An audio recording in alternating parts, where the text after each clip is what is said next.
Hello दोस्तों, मैं हूं अमरदीप सिंह। आप सभी का स्वागत करता हूं अपने यूट्यूब चैनल सीजीपीएससी नॉलेज में। अभी जो आपका मंडी बोर्ड का पेपर हुआ है उसका आंसर की यहाँ पर अभी हम देखने वाले हैं। जितने भी सेक्शन आपके मंडी से रिलेटेड आपके पेपर में आए थे, आंसर की उसका यहाँ पर हम डिस्कस करने वाले हैं और उम्मीद कर रहे हैं कि आप जो है अच्छा पेपर बना के आए होंगे। और बाद में पेपर का लेवल कैसा था, अंत में वो सब भी विषय पर अपन चर्चा कर लेंगे। ठीक है, तो पहले आंसर की देखते हैं फटाफट और उसके बाद बाकी चीजों पर चर्चा करेंगे। यहां पर केवल मैथ्स और साइंस के पार्ट को छोड़कर बाकी जितने भी पार्ट आपके पेपर में ये वीडियो में आपको उसका सॉल्यूशन मिल रहा है, और मैथ्स और साइंस के लिए आपका एक अलग से वीडियो आएगा, उसमें आपको उसका सॉल्यूशन मिलेगा। ठीक है, चलिए सबसे पहले देखते हैं कि इकोनॉमिक्स से क्या क्या क्वेश्चन पूछा गया है। केंद्रीय बजट 2023-24 में श्री अन्न शब्द किससे संबंधित है? तो श्री अन्न सभी को पता है मोटे अनाज से संबंधित है, तो इस क्वेश्चन का आंसर होगा ऑप्शन सी। आपका सेट अलग हो सकता है, केवल क्वेश्चन मैच करते हुए चलिएगा। नीति आयोग के अध्यक्ष कौन है? तो नीति आयोग के अध्यक्ष प्रधानमंत्री होते हैं, ए करेक्ट आंसर होगा। अगला क्वेश्चन देखते हैं।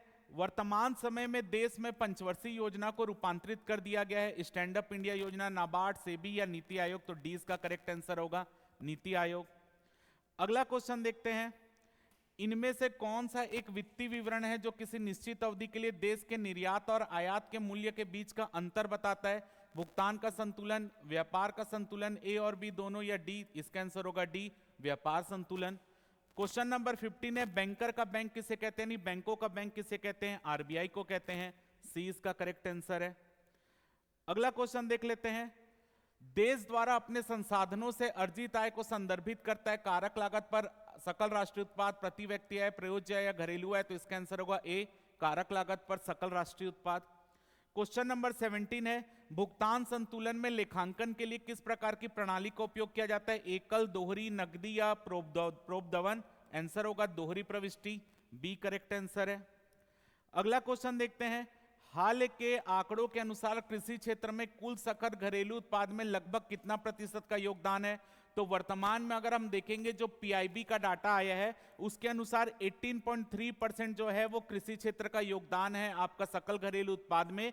तो 18.3% से सबसे नजदीक जो है वो आपका 19 है, इसलिए इसका आंसर 19 होगा। बाकी व्यापम के ऊपर डिपेंड करेगा कि वो 17 ले रहे हैं, 19 ले रहे हैं, लेकिन जो वर्तमान में पीआईबी का डेटा है उसके हिसाब से 18.3% है, तो 19 इसका आंसर होना चाहिए। अगला है। देश में लोग एक वर्ष में अपनी आय का कौन सा हिस्सा उपभोग गतिविधियों पर खर्चा करते हैं? यानी देश में एक वर्ष में अपनी आय का कौन सा हिस्सा उपभोग गतिविधियों में, यानी जो लोगों के पास आय आती है टैक्स वैक्स पटाने के बाद उसके पास जो पैसा बचता है, यानी ये क्या होगा? प्रयोज्य आय, जिसे कि हम डिस्पोजेबल इनकम बोलते हैं। तो ए इसका करेक्ट आंसर होगा, प्रयोज्य आय। आगे देखते हैं। क्वेश्चन नंबर 20 है। बहुत कम चीजों के पीछे बहुत अधिक धन का तात्पर्य क्या है? यानी आपके पास जो है पैसे की वैल्यू लगातार गिरते जा रही है और सामान महंगे होते जाते हैं। ये कब होता है? जब मुद्रास्फीति होती है, यानी इन्फ्लेशन होता है। इन्फ्लेशन के दौरान आपकी करेंसी का रेट गिरता जाता है और आपकी वस्तु महंगी होती जाती है, क्योंकि उसकी पूर्ति जो है लगातार कम होती जाती है। तो बी इसका करेक्ट आंसर होगा, मुद्रास्फीति। तो ये आपके 10 क्वेश्चन थे जो कि इकोनॉमिक सेक्शन में पूछे गए थे। अब हम यहां पर देख लेते हैं जो अगला पार्ट है। अभी कृषि पार्ट शुभम सर अभी आपसे डिस्कस करेंगे थोड़ी देर में। उससे पहले हम यहां पर देख लेते हैं आपका जो छत्तीसगढ़ सेक्शन से क्या क्या क्वेश्चन आया है। सबसे पहले देखते हैं। श्री नर्मदा सोनसाय किस कला से संबंधित है? तो नर्मदा सोनसाय जो है वो चित्रकला से संबंधित है, बी करेक्ट आंसर है। छत्तीसगढ़ का पर्व छेरछेरा पुन्नी निम्नलिखित किस माह की पूर्णिमा को मनाया जाता है? तो पौष महीने की पूर्णिमा को छेरछेरा पुन्नी होता है। 33 है। जनजातियों में पारद का संबंध किस क्रियाकलाप से? तो पारद का मतलब शिकार होता है, ए इसका करेक्ट आंसर है। अगला क्वेश्चन देख लेते हैं। कक्सार नृत्य किस जनजाति द्वारा किया जाता है? तो अबूझ माड़िया जनजाति के द्वारा कक्सार नृत्य किया जाता है। पामेड़ अभ्यारण्य किस जिले में है? तो बीजापुर जिले में है, सी। चलिए अगला देख लेते हैं। पठौनी विवाह का संबंध किस जनजाति से है? तो पठौनी विवाह गोंड जनजाति में होता है, जहां पे लड़की लड़के के घर बारात लेकर जाती है, गोंड जनजाति में होता है। क्वेश्चन नंबर 37 आपका जो ये भूगोल वाला पार्ट है, अभी शुभम सर आपसे सीजी ज्योग्राफी का डिस्कस करेंगे। जो मेरा पार्ट है मैं वो डिस्कस कर ले रहा हूं। 1907 को रायपुर में हुए प्रांतीय राजनीतिक सम्मेलन के अध्यक्ष कौन थे? तो नारायण राव केलकर थे, सी इसका करेक्ट आंसर है, केलकर थे। इसी अधिवेशन में दादा साहब खापर्डे नाराज होकर बाहर आ जाते हैं, केलकर है। जहां नरम दल गरम दल में फूट पड़ती है, सी इसका करेक्ट आंसर है। क्वेश्चन नंबर 40 है, सिरपुर के पांडु शासक महासिगुप्त बलार्जुन के शिलालेख में किस बौद्ध आचार्य को ग्राम दान देने का उल्लेख मिलता है? आनंद प्रभु, जिनके नाम पर आनंद प्रभु कुटी विहार भी है, वहां पर सिरपुर में, डी करेक्ट आंसर है। अगला क्वेश्चन देखते हैं, ये शुभम सर बताएंगे, मैं कल्चर का बता रहा हूं। पुत्रा पुत्री विवाह किस महीने में मनाया जाता है? तो पुत्रा पुत्री विवाह जो है आपका वैशाख महीने में, अक्ति जिसको बोलते हैं, अक्षय तृतीया। आगे देखते हैं, छत्तीसगढ़ की कुछ जनजातियों का सैला नृत्य कब से आरंभ होता है? तो सैला नृत्य आपका दिवाली यानी कार्तिक महीने से चालू होकर आपका फाल्गुन महीने तक चलता है, डी इसका करेक्ट आंसर है, दिवाली। अगला क्वेश्चन देख लेते हैं, यहां पर ये शुभम सर बताएंगे, ये वाला देखते हैं। छत्तीसगढ़ के निम्नलिखित जनजाति में प्रसव के लिए महिला हेतु अलग से झोपड़ी बनाई जाती है, जिसे कुंभा कहते हैं। पहाड़ी कोरवा, पहाड़ी कोरवा में जो है जनजाति की जो है वो अपना प्रसव के लिए अलग से आपके झोपड़ी बनाती है, ठीक है। अब हम यहां पर देखने वाले हैं मंडी अधिनियम का सेक्शन, जो मंडी अधिनियम में आपसे क्वेश्चन पूछा गया है। करंट का पार्ट आपसे शुभम सर डिस्कस करेंगे, मैं डायरेक्ट मंडी के आंसर बता दे रहा हूं। जो लगभग आपने देखा होगा, जो आपने पढ़ा है क्लास में, या हमने एमसीक्यू मैराथन क्लास लाई, सबके वही क्वेश्चन है, कोई भी नया क्वेश्चन नहीं, इसमें ऐसा कोई क्वेश्चन नहीं है, चाहे मंडी का हो, कृषि का हो, या कोई अदर पार्ट हो, कोई ऐसा क्वेश्चन नहीं जो आपने पढ़ा नहीं है क्लास में।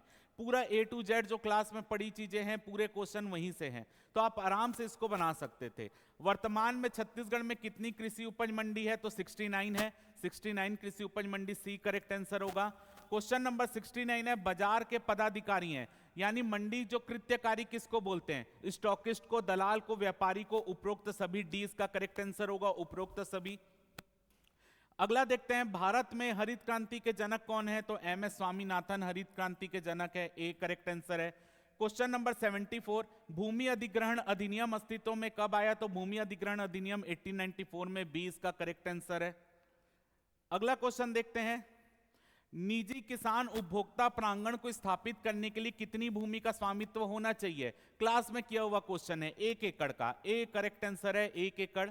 अगला देखते हैं क्वेश्चन नंबर 73, क्वेश्चन नंबर 73 है, छोटा कर लेते हैं थोड़ा सा इसको।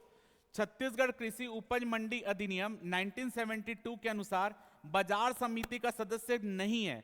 कौन इसमें बाजार समिति का सदस्य नहीं होता? निर्धारित योग्यता रखने वाला कृषि प्रतिनिधि होता है, निर्धारित योग्यता के साथ व्यापारी का एक प्रतिनिधि होता है, राज्य शासन के कृषि विभाग का एक अधिकारी कलेक्टर द्वारा नामांकित किया जाएगा, बिल्कुल सही है, ये नहीं होता। राज्य कृषि विश्वविद्यालय का एक प्रतिनिधि, ये नहीं होता, डी बिल्कुल इसका करेक्ट आंसर है। अगला क्वेश्चन देखते हैं, question number 74, terminal market complex बागबानी उत्पादों के विपणन के लिए कॉम्प्लेक्स है जिसे कंपनी अधिनियम 2013 के तहत पंजीकृत निजी उद्यम या कंपनियों द्वारा विकसित और संचालित किया जाता है, राज्य सरकार द्वारा निर्धारित तरीके से चयनित, इसका आंसर होगा सी। दोनों सही, आपने मंडी अधिनियम की धारा 2 परिभाषा में इसकी परिभाषा पढ़ी थी, वही उठाकर दी है। आगे देखते हैं, आपने अगर टेस्ट सीरीज या एमसीक्यू सेशन देखा होगा, सब इसमें कवर था ये सब चीजें। आगे देखते हैं क्वेश्चन नंबर 75, यदि यह प्रश्न उठता है कि कोई व्यक्ति इस छत्तीसगढ़ कृषि उपज मंडी अधिनियम 1972 के प्रयोजन के लिए किसान है या नहीं, तो अंतिम निर्णय किसका होगा? कलेक्टर का होगा, ए करेक्ट आंसर है। अगला क्वेश्चन देखते हैं, छत्तीसगढ़ कृषि उपज मंडी अधिनियम का विस्तार कहां तक है? तो संपूर्ण छत्तीसगढ़ में है, सी बिल्कुल इसका करेक्ट आंसर है। अगला क्वेश्चन है क्वेश्चन नंबर 77, कोई भी व्यक्ति कृषक के प्रतिनिधि के रूप में चुने जाने के लिए अयोग्य होगा। कब अयोग्य होगा, यानी कब वो कृषक प्रतिनिधि नहीं बन सकता? उनका नाम बाजार क्षेत्र के मतदाता सूची में अंकित है, तो ये तो होना ही चाहिए, मतदाता सूची में नाम आएगा तभी तो वो चुनाव लड़ेगा। वह एक कृषक है, जब तक किसान नहीं होगा तब तक वो चुनाव कैसे लड़ेगा? उसने बाजार से कुछ सामान खरीदा है या अन्यथा वह इस प्रकार निर्वाचित होने के लिए अयोग्य नहीं है, तो डी तो हो ही नहीं सकता। अगर वो अयोग्य नहीं है तो यहां पर पूछ रहा अयोग्य होगा, कब अयोग्य होगा? जब यहां पर लिख कर दे रहा है वो अयोग्य नहीं होगा। अगर किसी भी अधिनियम निर्वाचित होने के लिए अयोग्य नहीं है तो वैसे ही अयोग्य नहीं होगा। तो इसका आंसर क्या होगा? उसने बाजार से कुछ सामान खरीदा है। ये बाजार से सामान खरीदा है, ये सी वाला इसलिए गलत है क्योंकि वहां पर क्राइटेरिया होता है, उसने पिछले एक, आपका ऐसा होता है ना, पिछले 1 महीने में 1 क्विंटल खरीदा हो या पिछले 5 दिन में 5 क्विंटल का व्यापार किया, ऐसा कुछ उसका क्राइटेरिया होता है। तो यहां पर वो क्राइटेरिया लिखकर नहीं दिया है, इसलिए इसका आंसर सी होगा। अगर वो क्राइटेरिया लिख कर देता तो ये पॉइंट भी सही है, कोई दिक्कत नहीं है। अगर आप इसमें ऑब्जेक्शन लगाना चाहते हैं लगा सकते हैं, लेकिन ये भी डिलीट नहीं होगा क्योंकि क्राइटेरिया लिखकर नहीं दिया है। अगर हो जाए तो अच्छी बात है, नहीं हो तो सी इसका करेक्ट आंसर है। अगला क्वेश्चन देख लेते हैं। निजी किसान उपभोक्ता प्रांगण को स्थापित करने हेतु कितना पंजीयन शुल्क जमा करना होता है? 10,000 रुपए पंजीयन शुल्क जमा करना होता है। सी करेक्ट आंसर है। छत्तीसगढ़ कृषि उपज मंडी अधिनियम 1972 के अनुसार राष्ट्रपति की सहमति कब प्राप्त हुई? 18 अप्रैल 1973 को प्राप्त हुई। बिल्कुल सही है, 18 अप्रैल 1973 ए इसका करेक्ट आंसर है। अगला क्वेश्चन देखते हैं। छोटा व्यापारी से अभिप्राय है कोई ऐसा व्यक्ति जो किसी एक समय पर स्टॉक में विभिन्न प्रकार के अधिसूचित कृषि उपज का 20 क्विंटल से अधिक ना रखता हो। कोई एक अधिसूचित कृषि उपज का 10 क्विंटल से अधिक ना रखता हो। सी इसका आंसर होगा। 1 और 2 दोनों सही है यहां पर। अगला क्वेश्चन देखते हैं, भी धारा 2 ही है, परिभाषा है। अगला है बाजार की सीमाओं में परिवर्तन के अंतर्गत मंडी शुल्क में छूट देने की शक्ति, सीमाओं में परिवर्तन व समामेलन का प्रभाव, बाजार समिति की परिसंपत्तियां एवं देनदारियों का बंटवारा, या सभी, तो डी इसका आंसर होगा। ये आपका अध्याय 12 है। अध्याय 12 में ये तीनों ही पार्ट दिए हुए हैं, उपरोक्त सभी इसका आंसर होगा। अगला देखते हैं, भारत के संविधान के अनुच्छेद 366 के किस खंड में अनुसूचित जाति व अनुसूचित जनजाति को परिभाषित किया गया है? 24 और 25। ये भी आपका मंडी अधिनियम की धारा 2 में परिभाषा जो बताई गई है उसी का क्वेश्चन है। अगला है, नवीन परियोजना हेतु प्रबंध संचालक आवेदन कितने दिनों के भीतर अनुपत्ति पत्र जारी करेगा? 30 दिन के भीतर। जो आपका निजी मंडी अधिनियम या निजी किसान उपभोक्ता मंडी अधिनियम हम पढ़े थे क्लास में, उसी का क्वेश्चन है, 30 दिन। अगला देखते हैं, छत्तीसगढ़ कृषि उपज मंडी अधिनियम 1972 के उप नियमों को किस अनुभाग में परिभाषित किया गया है? तो आपके धारा नंबर 80 में आता है, सेक्शन 80 के अंतर्गत उप नियम वाला पार्ट है। अगला क्वेश्चन है, छत्तीसगढ़ कृषि उपज मंडी अधिनियम 1972 की किस धारा में किसान को परिभाषित किया गया? 2। जितनी भी परिभाषा है सभी आर्टिकल 2 में ही है, धारा 2 में ही है। अगला क्वेश्चन देख लेते हैं, छत्तीसगढ़ कृषि उपज मंडी अधिनियम में 1972 में कितनी धाराएं हैं? तो 82 धाराएं हैं। 87 है, छत्तीसगढ़ कृषि उपज मंडी अधिनियम 1972 के अनुसार सचिव निम्नलिखित कर्तव्यों का आदान प्रदान और पालन नहीं करेगा। बजट प्रस्ताव तैयार करना करेगा, कलेक्टर को रिटर्न व अनुमान का विवरण प्रस्तुत करना ये नहीं करेगा। वो रिटर्न का अनुमान और विवरण जो होता है वो मंडी समिति को प्रस्तुत करता है, कलेक्टर को नहीं। तो बी इसका करेक्ट आंसर होगा। आगे देख लेते हैं, अगला क्वेश्चन है क्वेश्चन नंबर 88। निम्नलिखित में से कौन सा कथन सही नहीं है? गलत कथन की पहचान करना है। मंडी समिति की प्रथम बैठक उप जिलाधिकारी द्वारा आहूत की जाएगी, यही गलत है, क्योंकि मंडी समिति की जो प्रथम बैठक होती है वो कलेक्टर के द्वारा बुलाई जाती है और नायब तहसीलदार या उससे ऊंची श्रेणी का व्यक्ति जो होता है वो उसकी अध्यक्षता करता है। तो पहला ही पॉइंट गलत है, तो बाकी पढ़ने की जरूरत नहीं है, ए ही गलत है, ए इसका करेक्ट आंसर होगा। अगला देख लेते हैं, अगला है छत्तीसगढ़ कृषि उपज मंडी अधिनियम 1972 का संक्षिप्त नाम क्या है? विधि का अनुकूलन आदेश 2000, इसको पारित करके इसको अधिनियम लागू किया गया था। अगला देखते हैं, छत्तीसगढ़ राज्य कृषि उपज मंडी अधिनियम 1972 के प्रावधान के अनुसार कठिनाई को दूर करने की शक्ति किसके पास है? राज्य सरकार के पास है। अगला देखते हैं, छत्तीसगढ़ कृषि उपज मंडी अधिनियम का अध्याय 9 में क्या वर्णन है? दंड यानी शास्ति का उल्लेख किया गया, दंड, शास्ति, जुर्माना का उल्लेख किया गया है। अगला देख लेते हैं क्वेश्चन नंबर 92। जब छत्तीसगढ़ कृषि उपज मंडी अधिनियम 1972 आया तब भारतीय गणतंत्र का कौन सा वर्ष चल रहा था? तो 23वां वर्ष चल रहा था, सी करेक्ट आंसर है।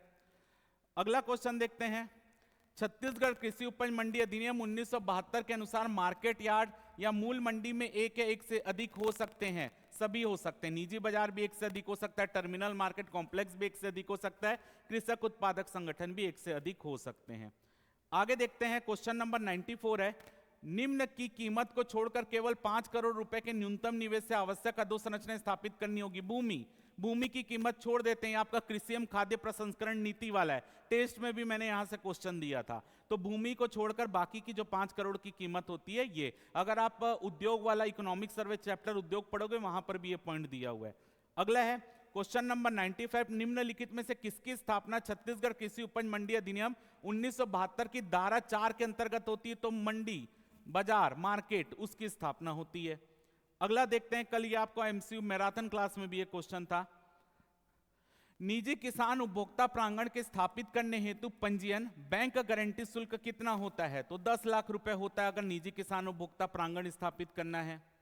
अगला देख लेते हैं क्वेश्चन नंबर 97, छत्तीसगढ़ कृषि उपज मंडी अधिनियम 1972 के विकास हेतु अस्तित्व में आया। ये सभी के उत्पाद, बाजार, कृषि सभी को विकसित करने के लिए आपके कृषि छत्तीसगढ़ कृषि उपज मंडी अधिनियम का ये उद्देश्य है, ये तीनों।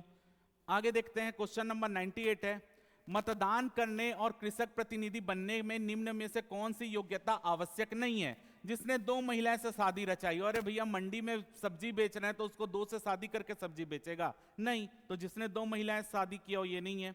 अगला देखते हैं, कृषक उत्पादक संगठन का क्या अर्थ है? तो दोनों अर्थ है आपकी, ये भी परिभाषा का ही पार्ट है, परिभाषा में दिया, धारा नंबर 2 का ही पार्ट है। मंडी अधिनियम का लास्ट क्वेश्चन देख लेते हैं, जो है छत्तीसगढ़ कृषि उपज मंडी अधिनियम के अनुसार कृषि उपज का क्या मतलब होता है? तो सभी है, कृषि, उद्यान कृषि, पशुपालन, मधुमक्खी पालन, मत्स्य पालन, वन संबंधी समस्त उत्पादन, ये सभी है। क्लियर? तो इसमें कोई भी मंडी अधिनियम का कोई भी एक क्वेश्चन भी अगर आप यहाँ पे खोज लोगे कि कोई हमारे पढ़े से बाहर आया है, तो एक क्वेश्चन भी इसमें बाहर नहीं है। समझ आ गया? तो पूरे के पूरा जितना भी हमने मेहनत किया, हमारी टीम ने मेहनत किया, आपका पूरा का पूरा पेपर में वही क्वेश्चन है। ठीक है, थोड़ी देर में हम टेलीग्राम में भी डाल देंगे, देख लीजिएगा आप कितने क्वेश्चन कॉमन है, सब चीज पड़ा हुआ है, कोई दिक्कत किसी में नहीं है। तो अब बाकी जो बचा पार्ट है आपका समसामयिकी का, आपका कृषि वाला पार्ट, या आपका जो छत्तीसगढ़ का जो ज्योग्राफी वाला सेक्शन बचा है, वो शुभम सर अभी आपसे डिस्कस करेंगे। और लास्ट में हम थोड़ा सा डिस्कस कर लेंगे आपसे कि क्या कट ऑफ हो सकता है, क्या जाएगा, वो सब लास्ट में डिस्कस करते हैं। ठीक है, तो अब शुभम सर आपको बाकी चीज डिस्कस करते हैं।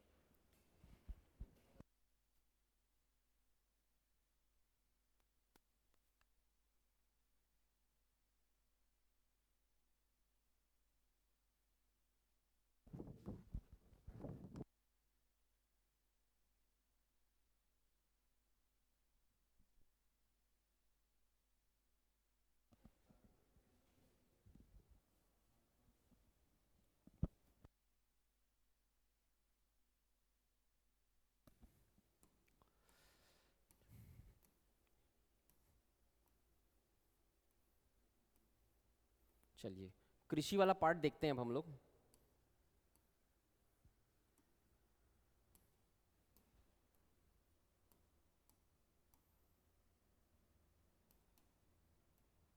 चलिए कृषि वाला पार्ट पहले देख लेते हैं, जो 10 नंबर का वेटेज था जिसका। देखिए 21 नंबर का क्वेश्चन, पीएम किसान योजना की 14वीं किस्त जारी की गई 27 जुलाई 2023, 18 अगस्त, 7 जून, 4 अगस्त। तो इसका आंसर आएगा ए, 27 जुलाई 2023 को इसकी 14वीं जो किस्त थी वो जारी की गई थी। ठीक है, इसके बाद आगे है, कृषि लागत और मूल्य आयोग को पहले किस नाम से जाना जाता था? कृषि मूल्य आयोग, कृषि मूल्य समिति, कृषि लागत एवं नियंत्रण, या इनमें से कोई नहीं। तो देखिए इसको जो पहले नाम से, इसको 2 नामों से जाना जाता था, मैं आपको दिखाता हूं। इसका 2 नाम था, कृषि मूल्य आयोग भी इसका नाम था और कृषि बीमा आयोग भी इसका नाम था। यहां पे देखेंगे आप, कृषि मूल्य आयोग भी इसका नाम था और कृषि बीमा आयोग भी इसका नाम था। लेकिन यहां पर चूंकि कृषि मूल्य आयोग दिया हुआ है, ठीक है,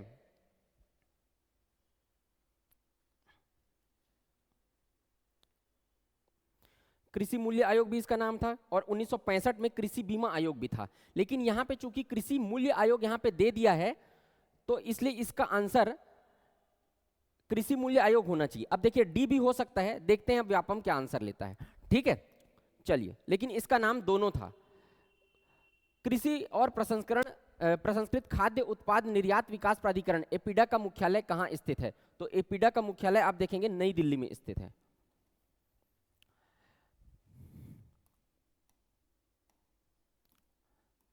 निम्नलिखित में से किस वस्तु को एपीडा अधिनियम की दूसरी अनुसूची में शामिल किया गया है? मांस और मांस उत्पाद, फल सब्जियां और उसके उत्पाद, बासमती चावल, या पोल्ट्री और पोल्ट्री उत्पाद। तो यहां पर बासमती चावल को वहां पर सी इसका आंसर आएगा, दूसरी अनुसूची में शामिल किया गया है। चलिए, राष्ट्रीय कृषि और ग्रामीण विकास बैंक नाबार्ड की स्थापना किसकी अध्यक्षता में की गई? तो इसका आंसर आएगा ए, बी शिवरमन की अध्यक्षता में की गई थी। ठीक है, नेक्स्ट क्वेश्चन देखते हैं। छत्तीसगढ़ राज्य बीज एवं कृषि विकास निगम लिमिटेड का उद्देश्य है, बीज निगम का पूछ रहा है, कृषि विभाग की मांग के अनुसार प्रदेशों के कृषक को प्रमाणित बीज उपलब्ध कराना, कृषक प्रक्षेत्रों पर विभिन्न फसलों के उन्नत प्रजाति के बीजों का उत्पादन कृषि यांत्रिकीकरण को प्रोत्साहन देना और उपरोक्त सभी। तो इसका आंसर क्या आ जाएगा, चारों ये तीनों ऑप्शन सही हैं, इसका आंसर आएगा डी उपरोक्त सभी। ठीक है, कौन सी क्रांति उर्वरक से जुड़ी हुई है, काला, स्लेटी, भूरा या क्रीम? तो देखिए उर्वरक से जुड़ी हुई है स्लेटी क्रांति, इसको धूसर क्रांति भी कहते हैं, इसी को ग्रे रिवॉल्यूशन। ठीक है, चलिए अगला क्वेश्चन देखते हैं। नाफेड का पूरा नाम क्या है, राष्ट्रीय कृषि महासंघ, भारतीय राष्ट्रीय कृषि सहकारी विपणन महासंघ, राष्ट्रीय कृषि लागत और मूल्य महासंघ या राष्ट्रीय कृषि विपणन महासंघ? तो इसका पूरा नाम है भारतीय राष्ट्रीय कृषि सहकारी विपणन महासंघ, national agricultural cooperative marketing federation of India. इसका आंसर आएगा बी। आगे देखते हैं, अर्ध मध्यम किसानों की भूमि जोत का आकार है। कल ही इस क्वेश्चन को मैंने करवाया था, तो इसके बारे में, इससे रिलेटेड जो क्वेश्चन था उसके बारे में पूरा डिटेल बताया था और वही क्वेश्चन आया हुआ है। देखिए सीमांत किसान 1 हेक्टेयर से कम भूमि होती है, उसके बाद फिर लघु किसान होते हैं, उसके बाद अर्ध मध्यम किसान होते हैं। तो अर्ध मध्यम के पास 2 से 4 हेक्टेयर भूमि रहती है। ठीक, उसके बाद मध्यम किसान और उसके बाद फिर आगे भी आते हैं दीर्घ किसान, वृहद किसान, है ना। भारतीय किसान की समस्याएं हैं, ज्ञान की कमी, ऋण की कमी, संसाधनों की अनुपलब्धता या उपरोक्त सभी? तो डी आंसर आ जाएगा। यहां पर समस्याएं तीनों हैं, तो उपरोक्त सभी आंसर आएगा इसका डी। तो ये था आपका 10 क्वेश्चन का जो वेटेज था कृषि वाला पार्ट का, उसमें से 10 क्वेश्चन यहां पर मैंने सॉल्व करा दिए हैं। अब हम लोग पहुंचते हैं सीजी ज्योग्राफी वाले पार्ट में।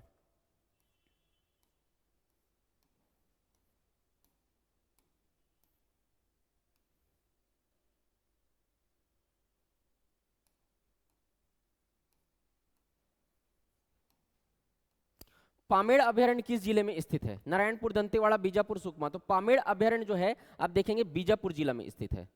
ठीक है, इसका आंसर आ जाएगा सी। आगे, निम्नलिखित में से कौन महानदी की सहायक नदी नहीं है, पूछ रहा है।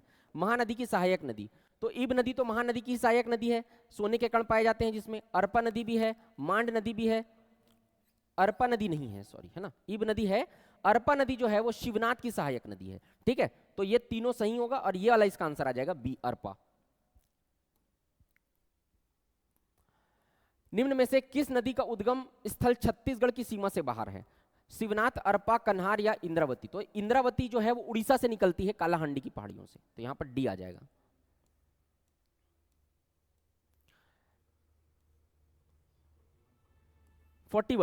पीपीपी मॉडल से बनाए जाने वाले एथेनॉल प्लांट छत्तीसगढ़ के किस जिले में स्थापित हैं? तो यहाँ पे देखेंगे कबीरधाम, बस्तर, बालोद और दुर्ग। तो यहाँ पर कबीरधाम जिला आएगा, ए आंसर आ जाएगा इसका। बस्तर संभाग के नगरनार में स्थापित इस्पात संयंत्र निम्नलिखित कंपनी के द्वारा स्थापित किया गया है, भिलाई इस्पात संयंत्र, एनएमडीसी, जिंदल या सीएमडीसी? तो यहाँ पर आंसर आ जाएगा B, NMDC steel limited company. Maniyari नदी के किस जलाशय परियोजना का नाम राजीव गांधी परियोजना रखा गया है? तो यहां पर आप देखेंगे खुड़िया परियोजना का नाम राजीव गांधी परियोजना है। ठीक है, इसका आंसर आ जाएगा सी, खुड़िया परियोजना, सी।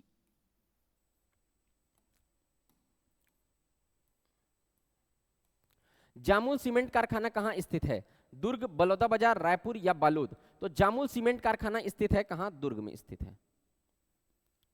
ठीक है, तो ये हो गया आपका छत्तीसगढ़ का क्वेश्चन, ज्योग्राफी वाला पोर्शन। इसके बाद करंट अफेयर्स का क्वेश्चन देखते हैं अब हम लोग।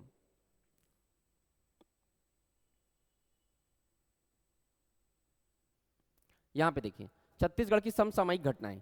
तो यहां पर सन 2023 में रामायण में हुए राष्ट्रीय रामायण महोत्सव में रामायण के किस घटना का सबसे अधिक समय तक मंचन का विश्व रिकॉर्ड बनाया गया है? तो इसका आएगा अरण्यकांड। अरण्यकांड सबसे ज्यादा 3 दिन तक चला था। प्रधानमंत्री जी ने हाल ही में किस बोर्ड के स्थापित किए जाने की घोषणा की है? तो इसका आंसर आ जाएगा ए, राष्ट्रीय हल्दी बोर्ड, राष्ट्रीय हल्दी बोर्ड। ठीक है, चलिए 60 नंबर का क्वेश्चन देखते हैं। निम्न में छत्तीसगढ़ के किस व्यक्ति को हांगजो चीन में हुए 29th एशियाई खेलों के में ई स्पोर्ट्स स्पर्धा हेतु अंतर्राष्ट्रीय तकनीकी अधिकारी नियुक्त किया गया है? अजय मंडल, सानंद मित्रा, स्नेहिल अहिरवार और शत्रुघ्न यादव? इसका आंसर आएगा सी, स्नेहिल अहिरवार।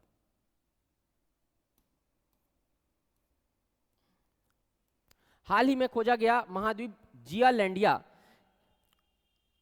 किस महासागर के नीचे है? तो यहां पर आप देखेंगे सी आएगा इसका आंसर, प्रशांत महासागर में है, प्रशांत महासागर।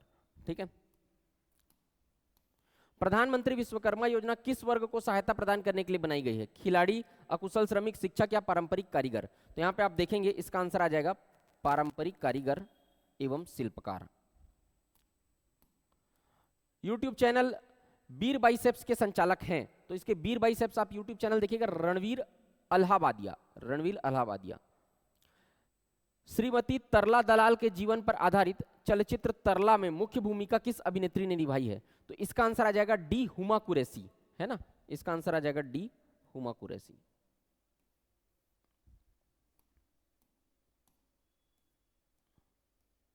परंपरागत खेलों को बढ़ावा देने के लिए छत्तीसगढ़िया ओलंपिक का प्रथम संस्करण किस वर्ष आयोजित किया गया था? इसका आंसर आएगा 2022, पहला संस्करण आयोजित किया गया था 2022।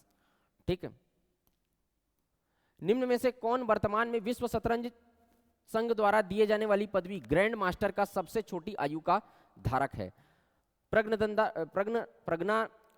रमेश बाबू, मैग्नस कार्लसन, गुकेश या अभिमन्यु मिश्रा? तो इसका आंसर आ जाएगा डी अभिमन्यु मिश्रा।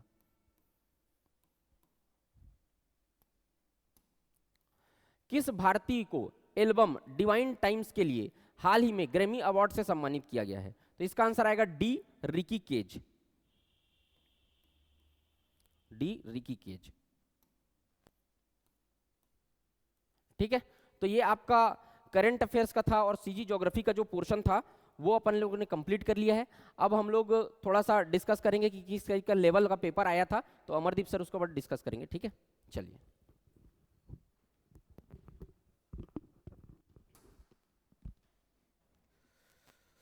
देखिए, जो पेपर का स्तर था, जो मंडी अधिनियम पढ़ा होगा या कृषि सेक्शन पढ़ा होगा या इकोनॉमिक्स, यानी जो बड़े बड़े सेक्शन थे, अगर उससे अगर आप नंबर गेन कर रहे हैं तो आपका मे भी, क्योंकि देखिए इसमें इंटरव्यू भी होगा। सबसे पहली बात तो यह है कि इस पेपर में जो भी पास हो रहा होगा, कट ऑफ लाएगा, उसको इंटरव्यू के लिए भी सिलेक्ट किया जाएगा। टोटल पोस्ट थी 30 का 3 गुना आपके इंटरव्यू के लिए सिलेक्टेड होंगे और इंटरव्यू आपका 10 नंबर का होगा। आपके टोटल नंबर का 10% इंटरव्यू के लिए था, तो आपका इंटरव्यू 10 नंबर का होगा। तो 10 नंबर के लिए आपका 30 पोस्ट है, उसका 3 गुना सेलेक्ट होंगे, यानी 90 लोगों का सिलेक्शन किया जाएगा इंटरव्यू के लिए। तो 90 लोग, क्योंकि एक अच्छा खासा संख्या होता है 90 लोगों का, तो इसका जो कट ऑफ है मे भी जो है आपका 64-65 प्लस रहेगा, क्योंकि पेपर ऑन एन एवरेज ठीक ठाक पेपर था, ना ज़्यादा सरल था ना ज़्यादा कठिन था, ऐसा एकदम एवरेज पेपर था। तो अगर किन्हीं का अगर 64-65 की जगह अगर मैं ये बोलूँ 60 प्लस जितने लोग हैं, सिलेक्शन उसी के ऊपर होगा। मतलब 90 लोगों को जो बुलाया जाएगा और 10 नंबर का इंटरव्यू है, तो 60 नंबर में एक वो लेकर चल रहा हूँ क्राइटेरिया, लेकिन मेरे हिसाब से 64-65 प्लस नंबर जाएगा इंटरव्यू के लिए। ठीक है, तो बाकी उम्मीद कर रहे हैं कि आपकी जो पेपर बना होगा वो अच्छा बना होगा। बाकी जो सेक्शन आपका बचा हुआ है, साइंस का सेक्शन और साथ में आपका जो सेक्शन मैथ्स का बचा हुआ है, जल्द उसका भी वीडियो चैनल में अपलोड हो जाएगा।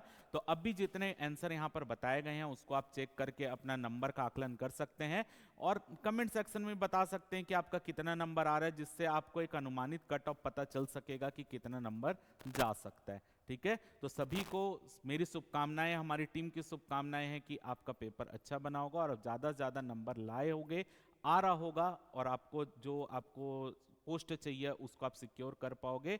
और अभी क्योंकि आज पेपर दे के आए हैं, थक वक गए होंगे, आराम कीजिए और उसके बाद मिलाइए, कोई दिक्कत नहीं है। और अपना जो भी आपका आगे कुछ भी गाइडेंस लगेगा आप हमारी टीम से संपर्क कर सकते हैं, जो भी आपको आगे लगे हम उसके लिए आपके लिए तत्पर हैं। जो भी चीज़ आप बोलोगे, एडवाइस भी चाहिए होगी या किसी कुछ में दिक्कत भी हो रही होगी, आप हमसे कांटेक्ट कर सकते हैं। ठीक है, तो मिलते हैं अगली क्लास में, धन्यवाद।